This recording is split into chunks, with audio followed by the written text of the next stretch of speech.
Assalamualaikum warahmatullahi wabarakatuh. Ketemu lagi dengan Cik Guncis.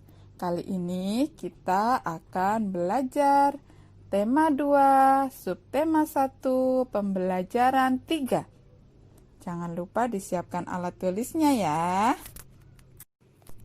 Hari ini kita akan mempelajari 2 materi. Yang pertama, jenis-jenis tumbuhan berdasarkan habitat.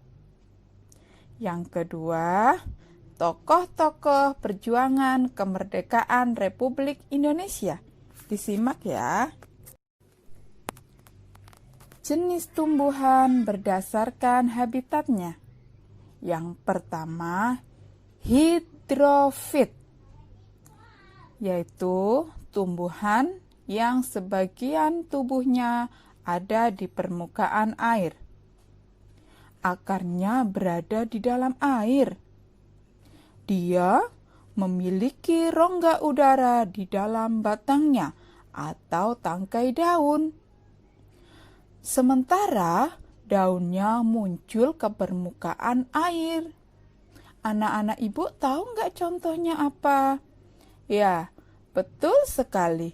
Enceng gondok dan teratai. Jenis tumbuhan yang kedua yaitu higrofit, yaitu tumbuhan yang hidup di daerah yang lembab. Pada umumnya batangnya tidak nampak karena terdapat di dalam tanah. Daunnya yang muda umumnya melingkar dan menggulung. Contohnya adalah tanaman pakis. Jenis tumbuhan yang ketiga yaitu xerofit. Tumbuhan ini hidup di daerah yang kering. Daunnya tebal, sempit, kadang-kadang berubah bentuk menjadi duri, sisik, atau bahkan tidak mempunyai daun. Akarnya panjang yang berfungsi untuk mencari sumber air. Batangnya tebal dan mempunyai jaringan untuk menyimpan air, sehingga tanaman ini akan tetap hidup walaupun beberapa hari tidak kita siram. Contohnya, kaktus dan lidah buaya. Materi yang selanjutnya yaitu tokoh-tokoh pejuang kemerdekaan.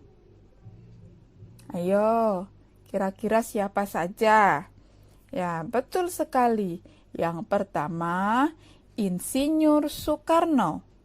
Beliau lahir di Blitar pada tanggal 6 Juni 1901 dan meninggal di Jakarta pada tanggal 21 Juni 1970. Bung Karno atau nama panggilan dari Insinyur Soekarno berjasa dalam menyusun teks proklamasi.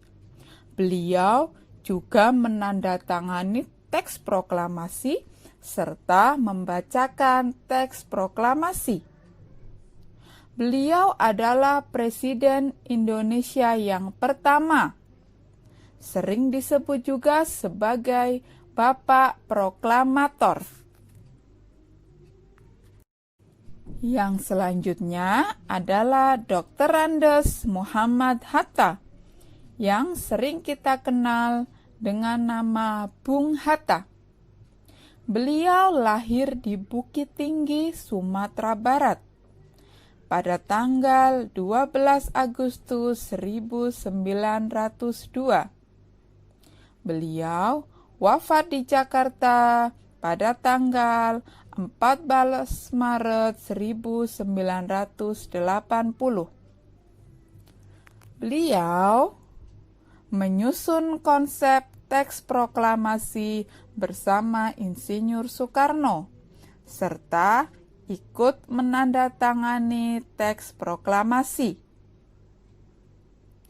Bung Hatta merupakan wakil presiden Indonesia yang pertama. Selain itu, beliau juga dikenal sebagai Bapak Koperasi Indonesia. Tokoh pejuang yang selanjutnya yaitu Ahmad Subarjo Djodjo Adisuryo. Lahir di Karawang, Jawa Barat pada tanggal 23 Maret 1896 dan wafat pada tanggal 15 Desember 1978. Beliau adalah Menteri Luar Negeri Indonesia yang pertama. Selain itu, beliau merupakan tokoh golongan tua yang berperan dalam persiapan proklamasi, serta ikut menyusun konsep teks proklamasi bersama Bung Karno dan Bung Hatta.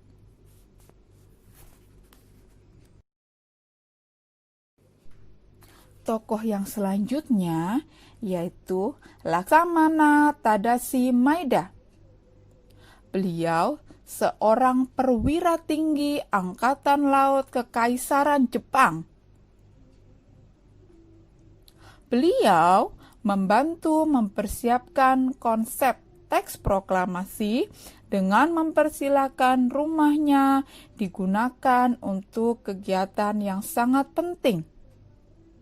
Walaupun beliau orang Jepang, beliau rela membantu bangsa Indonesia karena simpati terhadap rakyat Indonesia.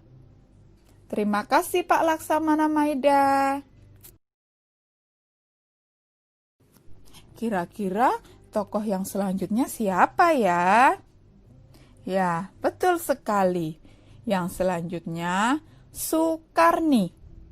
Lahir di Blitar, Jawa Timur, 14 Juli 1916 dan wafat di Jakarta pada tanggal 7 Mei 1971.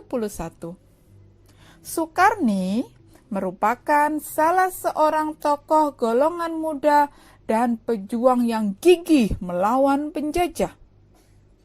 Sukarni mengusulkan agar yang menandatangani teks proklamasi adalah Bung Karno dan Bung Hatta atas nama bangsa Indonesia merdeka. Yang selanjutnya adalah seorang wanita. Ya, betul sekali, Ibu Fatmawati. Beliau bernama asli Fatimah. Lahir di Bengkulu pada tahun 1923 dan meninggal di Jakarta pada tahun 1980. Fatmawati menjahit bendera pusaka Sang Saka Merah Putih yang dikibarkan pada upacara proklamasi kemerdekaan Indonesia 17 Agustus 1945. Terima kasih Bu Fatmawati. Dan yang terakhir adalah Sayuti Melik. Beliau adalah tokoh pemuda yang sangat berperan dalam proklamasi kemerdekaan Indonesia. Sayuti Melik mengetik naskah proklamasi setelah ia sempurnakan dari tulisan tangan Bung Karno. Terima kasih para tokoh pejuang kemerdekaan Indonesia. Tanpamu, negara Indonesia belumlah seperti sekarang. Wahai generasi muda, marilah kita isi kemerdekaan dengan hal-hal yang positif serta bermanfaat bagi nusa dan bangsa. Merdeka! Selanjutnya, kita kerjakan yuk latihan soalnya. Oke? Selamat mengerjakan, selalu semangat!